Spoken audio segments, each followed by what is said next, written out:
This is Spiritual Ministration, Chapter 5, Prachara. The Tour's Start, 1963. After completing the Yuga Tapas on 7th August 1961, Sri Sivabalayogi Maharaj continued to reside at Aryavarapupeta Ashram for the next 2 years. In 1963, one Sri Bhag Singh Lamba, who was the salt commissioner for that region, as also the president of the Adivarapupeta Ashram committee, submitted to Sri Swamiji that he had acquired a suitable site for an ashram at Dehradun and was keen on donating it to him. With this in view, he requested Sri Swamiji to plan a short visit to Dehradun, stating that as an added incentive, that the place that he had selected was in a secluded spot with quiet and peaceful surroundings. Sri Swamiji tentatively agreed to the request, but as he had promised Tapasviji Maharaj that he would visit his various ashrams when he completed his tapas, Sri Swamiji decided to go to these ashrams first.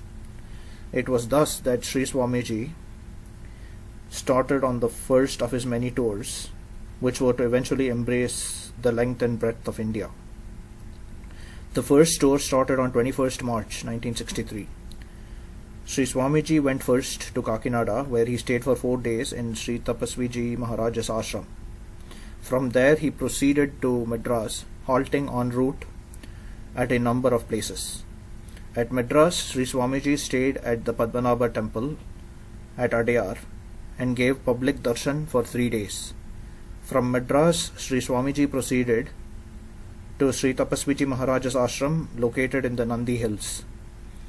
After staying for approximately 19 days at this ashram, Sri Swamiji came to Dodaballapura, where he opened a small branch ashram of the Sri Sivabalayogi Maharaj Trust. He stayed at this ashram for 45 days.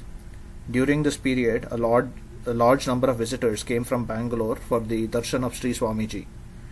Among these visitors was one Sri Kaseti Srinivasalu, proprietor of the Sita Lakshmi Hall, who made repeated requests to Sri Swamiji to come to Bangalore and open an ashram there.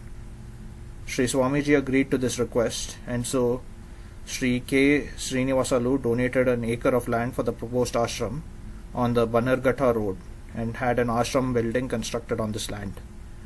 This ashram was opened by Sri Swamiji on 7th August 1963. After opening the Bangalore ashram, Sri Swamiji decided to stay on for a few days. The fame of Sri Swamiji spread rapidly in Bangalore, both by word of mouth and through the local press, and people began coming to the new ashram in large numbers. This soon attracted the notice and envy of some of the older ashrams in and around the city of Bangalore, particularly for the reason that their own adherents started flocking to the new ashram at Bannerghatta Road, as a result of which attendance at these ashrams dropped down sharply. In order to counter this trend, they at first tried to spread slanderous lies about Sri Swamiji and about the activities of his ashram, but this only served to further advertise Swami's ashram. Many who had not heard earlier about Sri Swamiji learned about him from the propaganda being done against him, and so, merely impelled by curiosity, they went to see the new Swami. They were so impressed by what they saw that they eventually stayed on and to become devotees. Dismayed by the fact that their hostile propaganda was only serving to enhance the popularity of Sri Swamiji, the more unscrupulous among the Mathadipatis, the heads of Mats, stooped to hiring gundas or ruffians to intimidate the devotees going to Sri Swamiji's ashram and to disturb and break up the kirtan parties there. This plan also did not work, because devotees, particularly those under the influence of Bhava during kirtan, belabored these gundas and drove them away from the ashram. When all their nefarious designs were thus frustrated, these Matadipatis, in desperation, hired a band of notorious gundas to beat up the inmates of the ashram, including Sri Swamiji himself. As Sri Swamiji remained immersed in samadhi most of the time, he was usually unaware and indifferent to what went on around him. Because of this, Sri Swamiji was not yet in the know of the various attempts made so far to intimidate the residents of the ashram, as also the devotees who came there for darshan. However, when matters started taking an ugly turn, some of the devotees who had accompanied Sri Swamiji from Adivarapupeta had no alternative but to apprise him of what was happening. As we have seen, from his very childhood, Sri Swamiji had always rebelled against injustice and could never be cowed by threats. Therefore, when he came to learn about the hostile activities of the Mathadipatis, which were totally uncalled for, the same childhood qualities apparently reasserted themselves.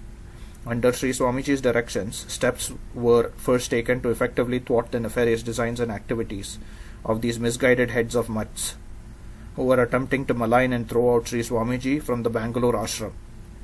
Thereafter, more as an act of defiance against the intimidatory tactics of these people than for any other reason, Sri Swamiji decided to extend his stay at Bangalore indefinitely. It was thus that circumstances contrived to make the Bangalore ashram the chief centre and base of Sri Swamiji's future activities. The second tour, 1965. When Sri Swamiji started for his tour on 21st March 1963, the plan originally had been to go to Dehradun after visiting Sri Tapaswiji Maharaj's ashrams, but this tour had to be prematurely terminated at Bangalore for the reasons mentioned above. Sri Swamiji continued to reside at Bangalore for the next 1.5 years. Eventually, in 1965, Sri Swamiji went to Adivarapupeta for the Shivaratri celebrations, and from there left for Dehradun. Travelling via Vijayawada, Bombay and Delhi, Sri Swamiji reached Dehradun in May 1965. Here he was put up at the garden cottage of Sri B. S. Lamba, located in Mokampur, on the Dehradun to Haridwar road.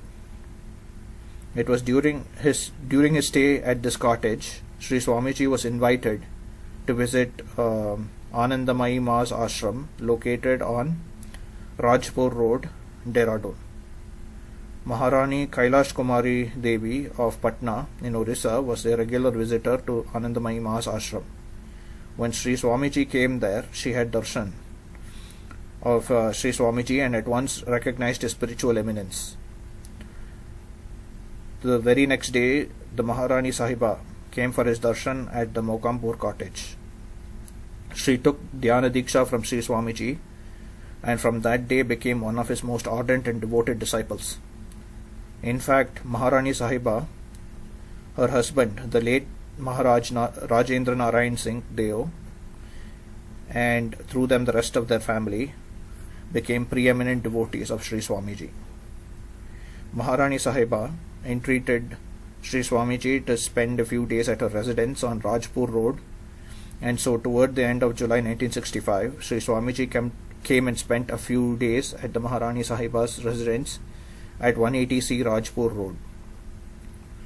This house was eventually converted into an ashram, and after extensive additions and renovations, and donated to Sri Swamiji by Maharani Kailash Kumari Devi on the Mahashivaratri day of 1972, 13th February.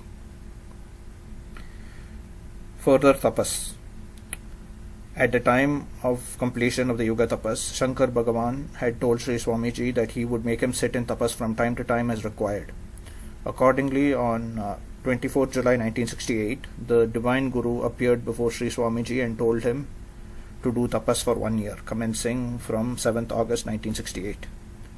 As directed by his Guru, Sri Swamiji sat for tapas at the Bannerghatta Road Ashram in Bangalore. His room was locked and no darshan was permitted during this 1 year period. However, kirtan and other activities continued in the outer precincts of the ashram. After exactly 1 year, i.e. 7th August 1969, the door of the tapas room was unlocked by the late Maharaja Rajendra Narayan Singh Deo, then Chief Minister of Orissa. There was a radiant and perceptible glow on Sri Swamiji's face as he emerged from the tapas room and stood on a high platform to bless the vast multitude of people who had gathered on that occasion for his darshan. That apart, Sri Swamiji undertook a 40-day tapas, each during the Indo-Pak War of 1965 and the Indo-Pak War of 1971. The tapas on both these occasions was undertaken for Desh Raksha, or protection of the motherland, and for the early re-establishment of peace. The victories won by India on both these wars and the early termination of the conflict on both these occasions testify to the efficacy of the blessings bestowed by Sri Swamiji through his tapas. Mother Parvatamma. The unswerving and devoted service rendered by Mother Parvatamma during the 12 long and difficult years of Sri Swamiji's tapas have already been recounted. Ever since she had the darshan of the Trimurti, she ceased to regard Sri Swamiji as her son. She recognized him as a Mahatma and paid him all the regard and reverence due to a saint. Therefore, it can be said with justification that Mother Parvatamma was the first of Sri Swamiji's disciples and the foremost Bhagavat, or devotee, among the Bhagavats. When Sri Swamiji shifted his center of activities from Adivarapupeta to Bangalore, Mother Parvatamma also joined him there.